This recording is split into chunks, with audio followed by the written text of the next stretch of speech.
Haleluya.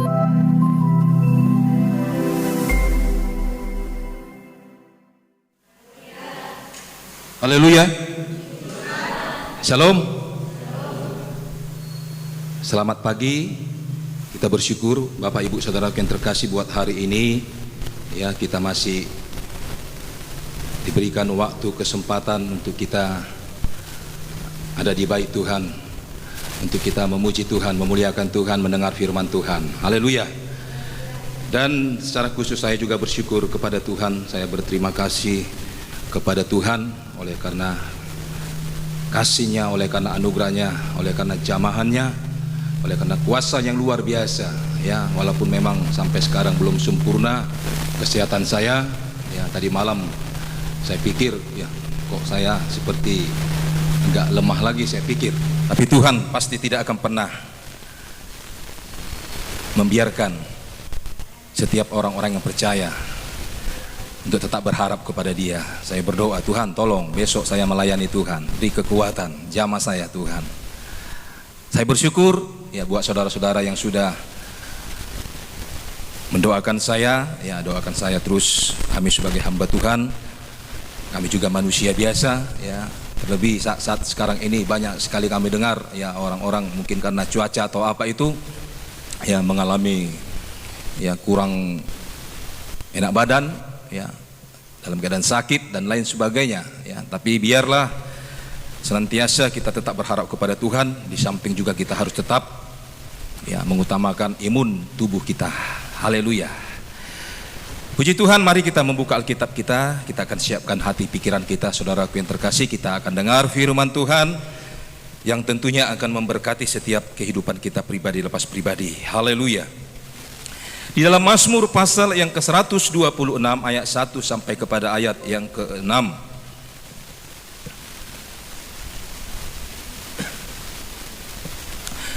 Mazmur 126 ayat 1 sampai kepada ayat yang ke-6, dan ayat ini akan kita baca secara responsoria bergantian sampai kepada ayat yang ke-6. Kalau sudah dapat katakan amin.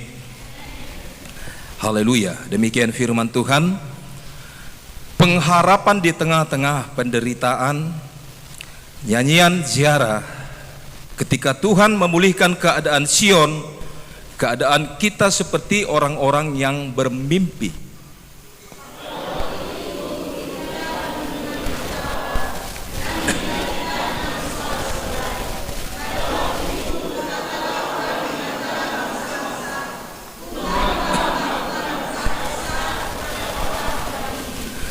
Tuhan telah melakukan perkara besar kepada kita, maka kita bersukacita.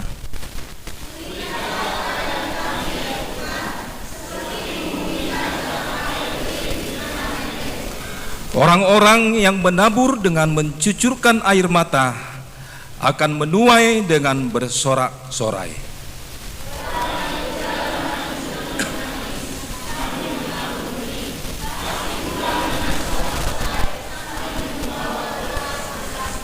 Katakan amin. Haleluya.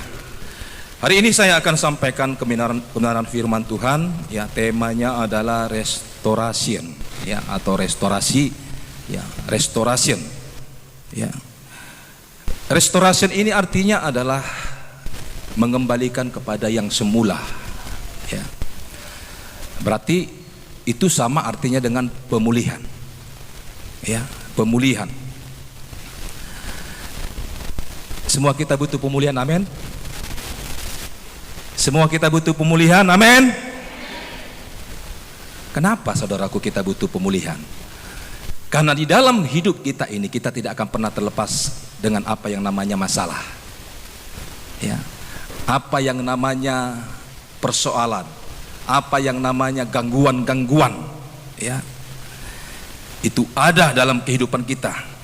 Kita mengalami ya, apa itu masalah, apa itu gangguan ya. Mungkin ada gangguan kesehatan ya, seperti yang saya sudah sampaikan sebelum saya berkhotbah ya. Saya hampir 1 bulan ya, ada gangguan, ada masalah saudaraku, ada masalah tentang keuangan ada masalah tentang rumah tangga, keluarga, ada masalah tentang pekerjaan, usaha, ada masalah tentang pelayanan dan lain-lain sebagainya. Ya. Dan semua itu tidak bisa kita anggap remeh. Ya. Tidak bisa kita anggap remeh, saudaraku. Ya. Bahkan yang menjadi masalah yang paling terbesar di dalam kehidupan manusia adalah salah satunya karakter. Ya. Kenapa saya katakan ini adalah masalah yang terbesar?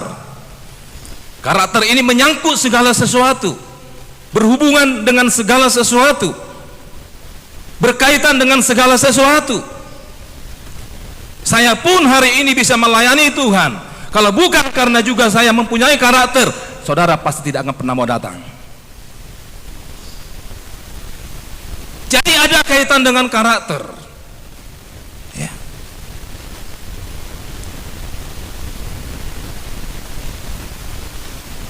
Kebiasaan buruk, dosa terlebih. Tetapi semuanya itu saya katakan, semuanya itu membutuhkan apa yang namanya pemulihan. Haleluya. Ayat 1 di sini mencatat di dalam Alkitab yang baru kita baca bersama, dikatakan di dalam firman Tuhan, ketika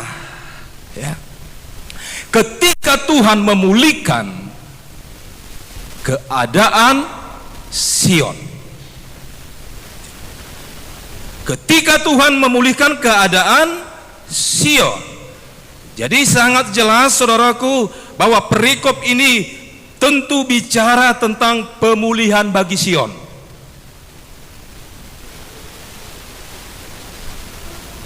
Siapakah Sion itu? Di dalam Alkitab kata Sion itu merujuk kepada ada 3 hal, saudaraku. Yang pertama, tempat, ya, daerah atau wilayah. Itu berbicara tentang daerah Israel, ya, Yerusalem. Yang kedua, bicara tentang surga. Kalau saudara baca di dalam kitab Wahyu, Sion itu digambarkan sebagai surga. Dan yang ketiga adalah orang atau manusia. Contohnya jelas di dalam ayat ini dikatakan, ya, bahwasanya Tuhan memulihkan keadaan Sion, ya, atau juga putri Sion,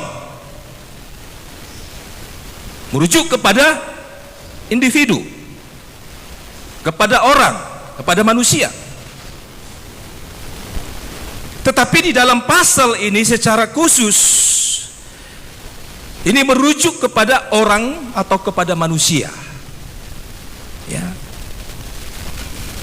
yaitu orang-orang Yehuda. Dikatakan orang-orang Yehuda yang berada di dalam pembuangan di Babel itu akhirnya menerima pemulihan. Ya, ini bicara tentang orang, bicara tentang manusia. Ya, sekali lagi, apa itu pemulihan? Kalau dari bahasa aslinya, ya, dicatat sub. Artinya apa? Membawa kembali. Ya, membawa kembali. Dapat juga diartikan dengan apa? Dengan kebebasan, kemerdekaan. Atau juga yang lebih enak kita dengar sebagai orang percaya, yaitu keselamatan. Ya. Kita dibawa kepada kebebasan, kelepasan, keselamatan, kemerdekaan. Jika hari ini saudaraku engkau membutuhkan restorasi atau pemulihan, mari dengar baik firman Tuhan hari ini. Haleluya. Dengar firman Tuhan hari ini supaya engkau mengerti benar-benar. Kedatanganmu tidak sia-sia. Minta tuntunan Roh Kudus supaya engkau mengerti sungguh supaya kedatanganmu tidak menjadi sia-sia, engkau pulang hampa, tidak mendapatkan apa-apa.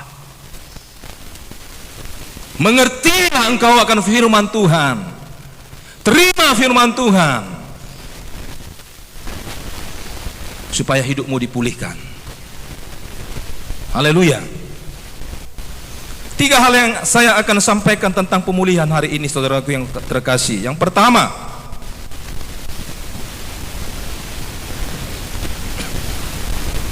pertama adalah bahwa pemulihan itu merupakan perbuatan Tuhan, bukan semata-mata hasil usaha manusia.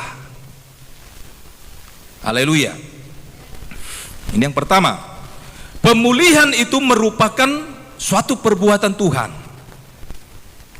Jadi bukan semata-mata oleh karena usaha manusia. Bukan usaha saudara, bukan usaha saya sebagai manusia, bukan dengan kekuatan saya, kebolehan saya, kemampuan saya, tetapi ini semua semata-mata oleh karena kuasa Tuhan, perbuatan Tuhan.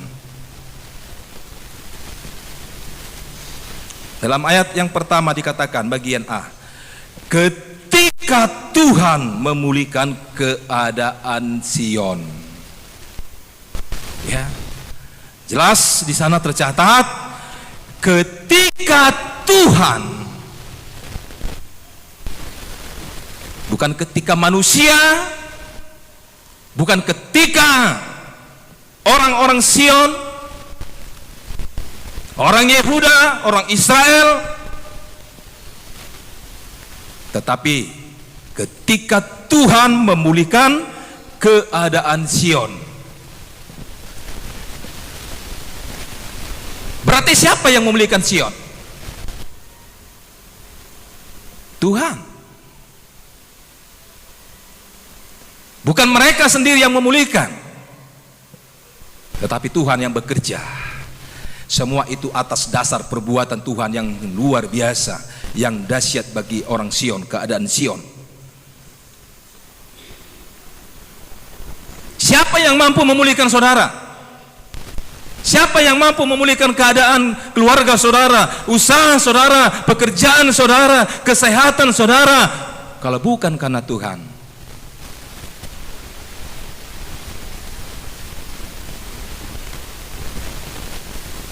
Cuman satu yang berkata amin. Haleluya.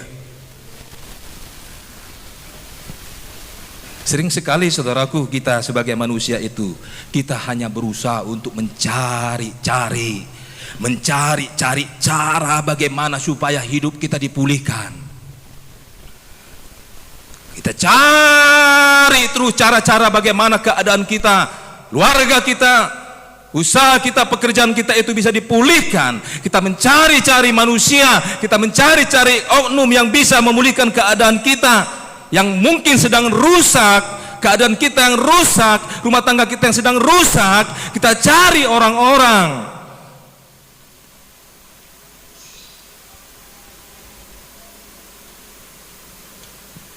Atau juga dengan kekuatan kita sendiri, kita berusaha sekuat tenaga kita supaya segala sesuatu itu dipulihkan.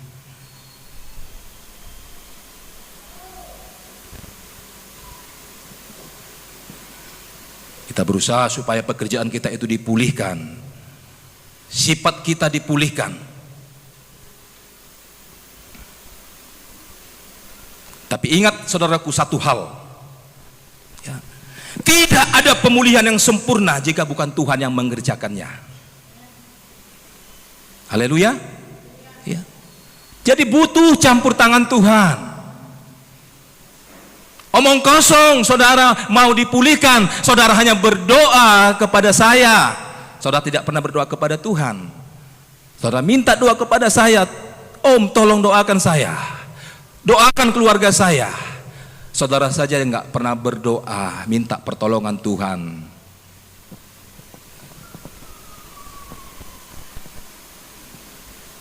Alkitab mengajarkan kita tidak ada pemulihan tanpa campur tangan Allah. Ya, harus ada korelasi, harus ada hubungan timbal balik antara Tuhan dengan kita. Benar dikatakan kitanya, tergantung kita sesungguhnya. Tapi Tuhan nggak mungkin nggak bekerja. Tuhan pasti melakukan sesuatu hal yang baik dalam hidupmu. Dia tidak pernah menginginkan saudara supaya engkau terjerumus dalam dosa, melakukan dosa dalam kehidupanmu. Benar, itu tergantung kepada kita. Tetapi kalau bukan Tuhan yang bekerja, bukan karena perbuatan Tuhan, itu akan mustahil dapat kita lakukan. Harus ada korelasi.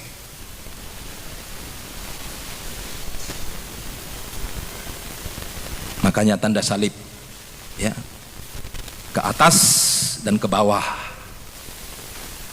itu antara engkau dengan Tuhan. Ke samping kanan kiri, itu antar sesama. Haleluya, ya. Dari sejak awal dijadikan pun, ketika Adam dan Hawa itu sudah jatuh di dalam dosa, siapa yang memulihkan mereka? Siapa yang memberi pakaian kepada Adam dan Hawa ketika mereka jatuh di dalam dosa? Ketika mereka merasa sudah telanjang, siapa yang memberi pakaian kepada mereka? Tidak lain Tuhan sendiri. Ya, Tuhan sendiri yang memberi pakaian kepada mereka. Jadi artinya apa? Bahwasanya pemulihan itu hanya datangnya dari Tuhan, dari Allah. Haleluya. Di dalam Mazmur pasal yang ke-126 ini, bangsa Israel menerima pemulihan itu bukan karena hasil dari usaha mereka, bukan karena kekuatan mereka.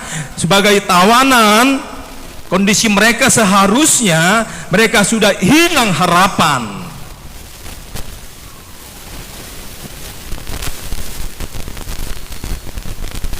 Tapi Tuhan bekerja lewat perbuatan yang luar biasa.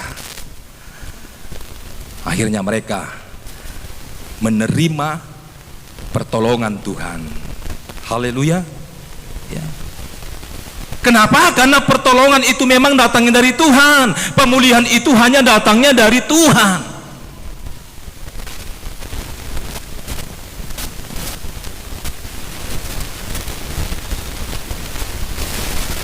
Bukan berarti kita nggak berusaha. Tapi saya katakan tadi, kita sering berusaha. Tapi kemana dulu? Kita berusaha, capek, kita capek. Engkau salah sasaran, engkau salah arah,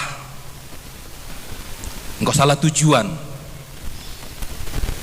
Ketika engkau datang kepada Tuhan, saya yakin dan percaya Dia akan menyatakan perbuatan yang luar biasa kepada saudara. Haleluya. Jadi bukan karena usaha kita. Yang dapat melakukan pemulihan itu hanya Allah, saya katakan. Jika bukan karena Tuhan, usaha manusia itu akan menjadi sia-sia. Seperti mencari angin. Nggak mungkin, sia-sia, nggak ada yang dapat. Itu kata firman Tuhan, bukan kata saya. Haleluya. Jadi pemulihan itu adalah perbuatan Tuhan, bukan semata-mata oleh karena usaha manusia, tetapi perbuatan Tuhan.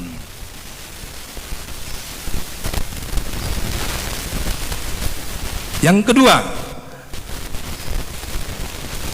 hal yang kedua, yaitu pemulihan terjadi menurut cara dan waktu Tuhan. Ini yang kedua. Ya. Pemulihan terjadi menurut cara dan waktu Tuhan. Jadi untuk mengalami restorasi, ya, untuk mengalami pemulihan dari Tuhan,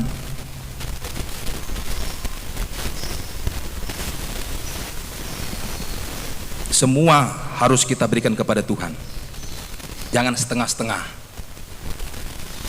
tapi seluruhnya, semuanya serahkan kepada Tuhan. Haleluya. Semua caranya serahkan kepada Tuhan. Waktunya juga engkau serahkan kepada Tuhan. Dia yang tahu bagaimana caranya untuk memulihkan keadaan saudara. Amin. Dia tidak pernah kurang cara. Banyak cara-cara yang luar biasa yang tidak pernah kita pikirkan, dia lakukan kepada kita.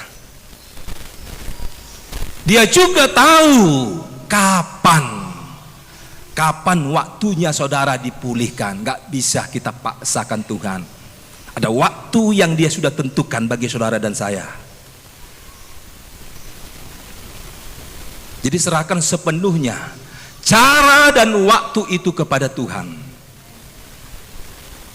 Dia akan pasti selesaikan segala sesuatunya. Amin. Bangsa Israel, mereka mengalami pemulihan. Mereka butuh waktu yang begitu panjang, saudaraku. Bangsa Israel melewati penderitaan selama 70 tahun, lebih kurang 70 tahun lamanya. Ini bukan waktu yang singkat, bukan waktu yang pendek, saudaraku, selama 70 tahun. Tapi pada akhirnya Tuhan bekerja dengan caranya. Caranya Tuhan dia lakukan, dengan perbuatan Tuhan dia lakukan, dan waktu yang tepat. Walaupun mungkin dalam pikiran kita 70 tahun, mungkin saudara 1 tahun saja pun saudara bergumul, Tuhan belum campur tangan, belum dia nyatakan perbuatannya kepada saudara, mungkin saudara sudah tinggalkan dia. Bagaimana lagi kalau 5 tahun, 10 tahun? Bagaimana lagi kalau sampai 70 tahun lamanya?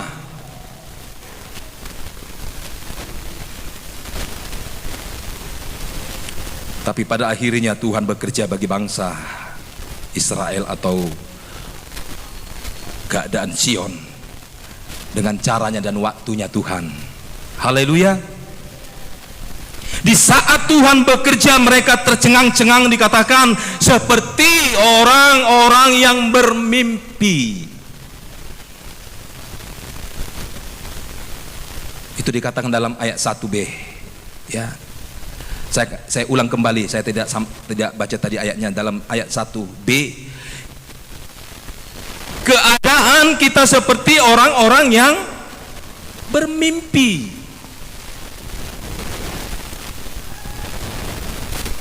Tahu bermimpi?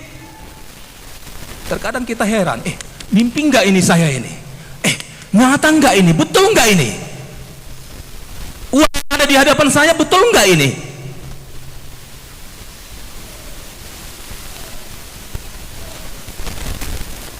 Tercengang-cengang, saudaraku yang terkasih.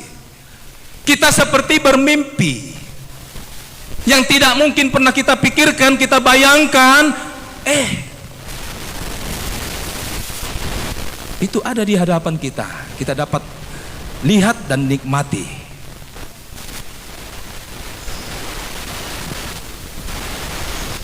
Seperti orang-orang yang bermimpi. Benar enggak ini? Benar-benar enggak ini? Sungguh-sungguh enggak ini? Sesuatu yang tidak mungkin Tuhan sanggup kerjakan. Haleluya. Ya. Adakah kita saat ini, saudaraku, yang membutuhkan pemulihan? Adakah saudara yang datang hari ini engkau butuh pemulihan, restorasi? Apakah engkau rindu keluargamu dipulihkan, usaha pekerjaanmu dipulihkan, perekonomianmu dipulihkan, anak-anakmu dipulihkan, suamimu dipulihkan, istrimu dipulihkan, pelayananmu dipulihkan?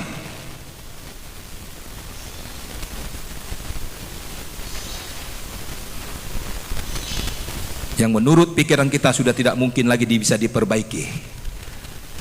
Menurut logika kita, kita tidak bisa lagi memperbaiki dan tidak mungkin lagi bisa diselamatkan. Tapi mari belajar, kita belajar percaya kepada cara Tuhan yang ajaib. Amin. Cara Tuhan yang ajaib. Cara-cara kita, metode-metode kita itu bisa salah, keliru. Karena terbatas. Pikiran kita ini terbatas. Akal pikiran kita ini terbatas. Ada batas waktunya, makanya orang sering terlalu pintar pun jadi bodoh. Dipaksakan. Jadi bagaimana caranya supaya bisa teratasi? Serahkan seluruhnya kepada Tuhan. Cara Tuhanlah yang bekerja. Waktunya Tuhanlah yang Dia akan tentukan. Jadi jangan bukan dengan cara kita, bukan dengan waktu yang kita harapkan, tapi cara Tuhan yang ajaib, waktu Tuhan yang tepat. Haleluya. Cara kita bisa gagal, metode kita bisa gagal, tapi Tuhan gak pernah gagal. Amin. Cara Tuhan itu tidak pernah keliru. Jangan engkau pernah berpikir bahwasanya Allah akan merancangkan sesuatu yang buruk dalam hidupmu. Bukankah firman Tuhan mencatat Dia akan merancangkan sesuatu hal yang baik. Haleluya. Masa depan yang penuh dengan harapan.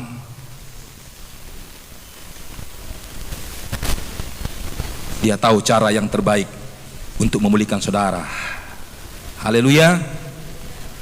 Tapi tunggu juga waktu yang tepat.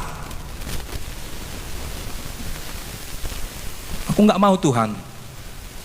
Aku harus Engkau pulihkan hari ini. Suamiku harus Engkau pulihkan hari ini. Minggu ini, tahun ini. Istriku harus Engkau pulihkan. Anakku harus Engkau pulihkan tahun ini juga. Gak bisa kita paksa Tuhan. Ada waktu yang tepat yang Dia akan kerjakan bagi kita. Dia akan bekerja.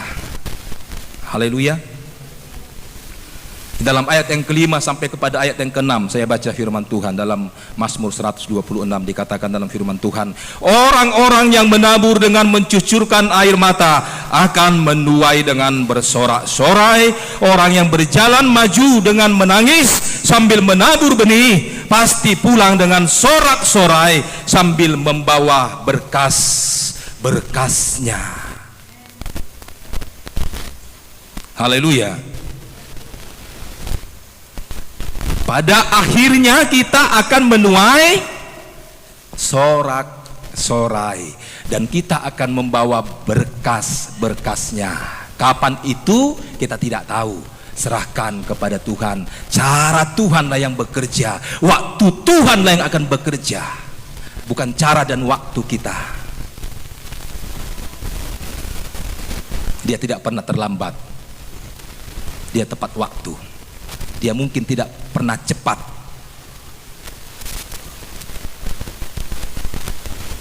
Pengkhotbah 3 ayat yang ke-11 dikatakan, Dia itu membuat segala sesuatu indah pada waktunya. Kapan itu? Itu rahasia Tuhan. Kita nggak perlu tahu, saudaraku, kapan itu. Kita tinggal tunggu waktunya Tuhan saja. Haleluya. Yang kedua, yang ketiga, terakhir, perihal tentang pemulihan. Yang ketiga, yang terakhir adalah tujuan pemulihan bukan untuk kepuasan diri sendiri, tetapi untuk kemuliaan Allah. Ini yang terakhir. Ya. Tujuan pemulihan bukan untuk kepuasan diri sendiri, tetapi untuk kemuliaan Allah. Untuk memuliakan Allah. Nama Tuhan yang ditinggikan, hanya nama Tuhan yang dipermuliakan.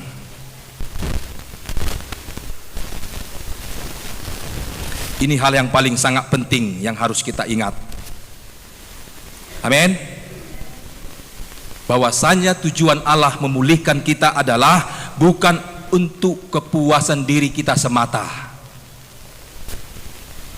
bukan untuk menyenangkan hati kita semata. Di dalam ayat yang kedua dikatakan, pada waktu itu mulut kita penuh dengan tertawa dan lidah kita dengan sorak-sorai. Sampai di situ. Ya.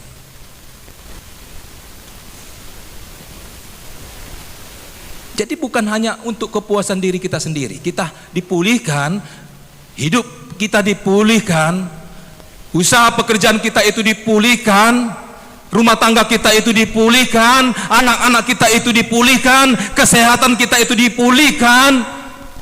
Itu bukan untuk kepuasan diri kita,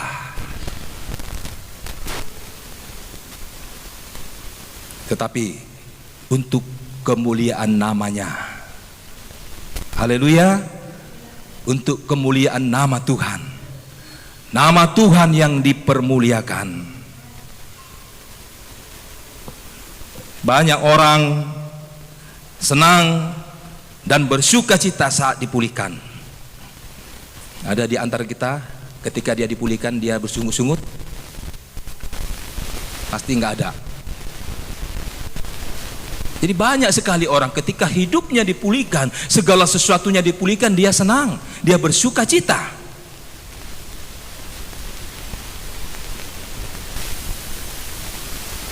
Wajar enggak demikian? Ya wajar. Wajarlah kita bersuka cita, wajar kita senang. Saya yang tadinya sakit, saya bisa disembuhkan, wajar saya senang. Wajar saya sukacita. Keadaan saudara yang mungkin dulu terpuruk tetapi dibangkitkan kembali, wajar saudara bersukacita, wajar.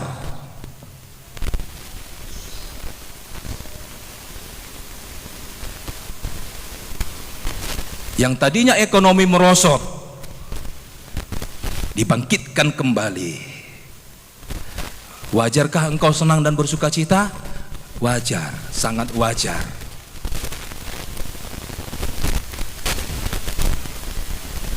Tetapi alasan Tuhan untuk melakukan restorasi, untuk melakukan pemulihan, itu bukan hanya supaya kita bersukacita. Apalagi bersukacita untuk diri kita sendiri. Tapi tujuan utama Allah adalah supaya kita itu menjadi kesaksian bagi orang lain dan memuliakan Tuhan.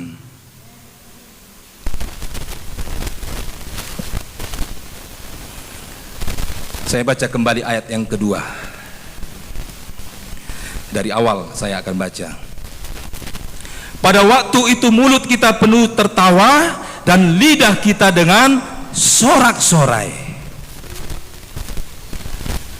Pada waktu itu dikatakan. Pada waktu kapan? Pada waktu kapan mulut kita bersorak-sorai? Pada waktu keadaan kita dipulihkan.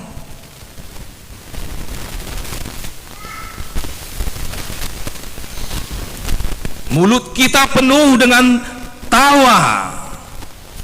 Artinya apa? Ada sukacita yang besar yang keluar dari mulut kita.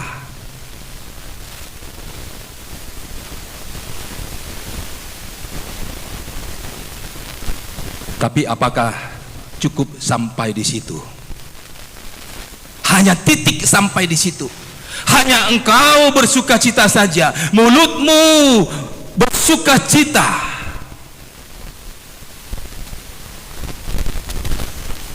Lanjut ayat ini dikatakan.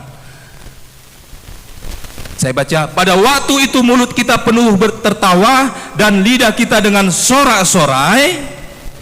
Lanjut. Pada waktu itu berkatalah orang di antara bangsa-bangsa, Tuhan telah melakukan perkara besar kepada orang-orang ini. Jadi enggak titik sampai di bagian A,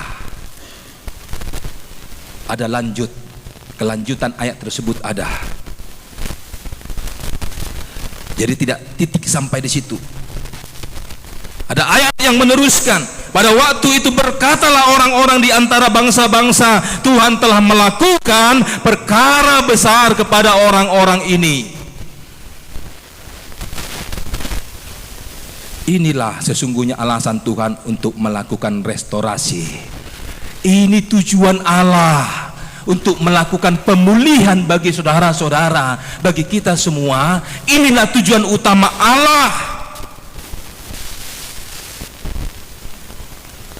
supaya orang-orang itu bisa menyaksikan perbuatan Allah yang besar. Artinya apa? Ketika hidup saudara dipulihkan, keadaan saudara dipulihkan, engkau menjadi saksi. Amin. Ya. Engkau menjadi saksi. Engkau memberitakan perbuatan-perbuatan Tuhan yang luar biasa. Engkau memperkatakan perbuatan Tuhan yang sungguh ajaib. Engkau menyaksikan kepada orang-orang. Hidup kita itu menjadi kesaksian. Hidup kita itu menjadi alat untuk memuliakan Tuhan. Haleluya. Ya. Tapi sangat disayangkan saudaraku, banyak orang yang alami mujizat pemulihan. Banyak orang sekali mengalami restorasi, pemulihan. Segala sesuatu dalam hidupnya dipulihkan. Tetapi cukup sampai di situ, hidupnya tidak menjadi kesaksian. Dirinya yang ditonjolkan, pribadinya yang diangkat, bukan Tuhan. Bukan Tuhan yang dimuliakan, tetapi dirinya yang dimuliakan, pribadinya yang dibesar-besarkan.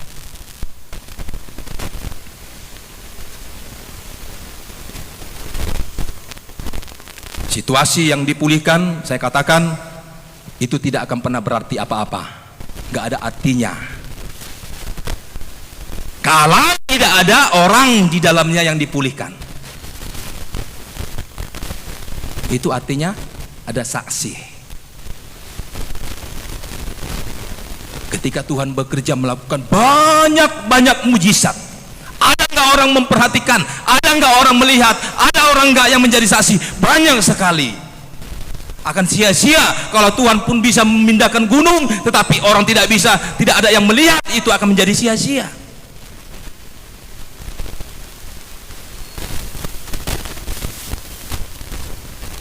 Artinya apa? Tuhan pakai. Mungkin hidupmu diizinkan Tuhan untuk mengalami sakit, keluargamu mengalami masalah, engkau mengalami kemerosotan, usaha pekerjaan mengalami masalah, persoalan, rumah tanggamu mengalami masalah, persoalan. Mungkin itu semua Tuhan izinkan. Supaya apa? Supaya ada orang pribadi, oknum yang melihat, yang akan kelak menjadi saksinya Tuhan. Semua terjadi Tuhan izinkan, tapi Tuhan bekerja pasti tentunya. Kita akan mengalami sesuatu hal yang luar biasa, yang ajaib, yang dahsyat, yang tidak pernah kita pikirkan, kita bayangkan. Tuhan bekerja, Tuhan melakukan perbuatan-perbuatan yang ajaib. Dari sakit dulu kita baru bisa melihat perbuatan Tuhan. Amin. Dari kemerosotan dulu, kehancuran dulu, baru kita melihat kedahsyatan Tuhan, pekerjaan Tuhan, perbuatan Tuhan. Di saat kita sakit mungkin kita berharap kepada Tuhan bergumul, kita belum mendapatkan apa-apa. Tapi ketika kita disembuhkan, dipulihkan dalam keadaan kita yang sudah diberkati oleh Tuhan, di saat itulah pula kita ingat bahwasanya semua ini perbuatan Tuhan. Ada saksinya. Jadi kalau engkau mengalami masalah persoalan itu wajar. Supaya apa? Tujuan Allah supaya engkau semua, kita semua akan menjadi saksinya Tuhan. Nggak mungkin binatang Tuhan pakai. Tapi kalau engkau pun tidak mau lagi untuk menyaksikan kemuliaan Tuhan, Tuhan akan pakai binatang-binatang.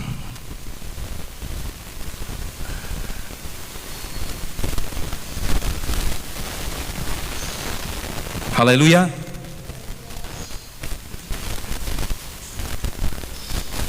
Makanya pribadimu harus jadi saksi.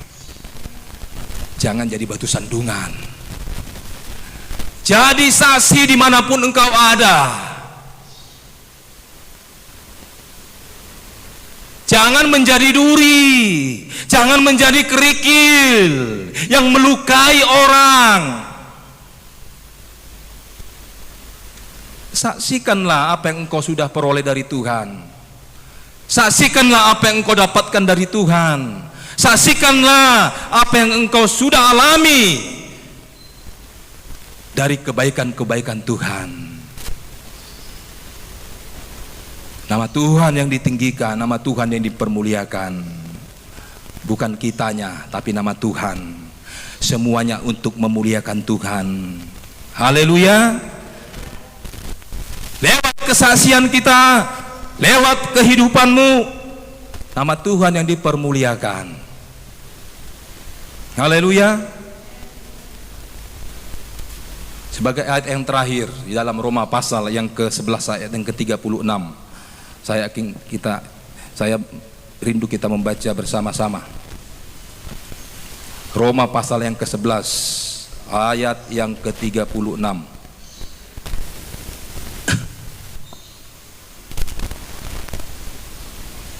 Ayo kita baca sebagai ayat yang terakhir. 1, 2, 3. Sebab segala sesuatu adalah dari Dia dan oleh Dia dan kepada Dia, bagi Dialah kemuliaan sampai selama-lamanya. Katakan amin. Tuhan memberkati kita semua. Nama Tuhan ditinggikan, dipermuliakan.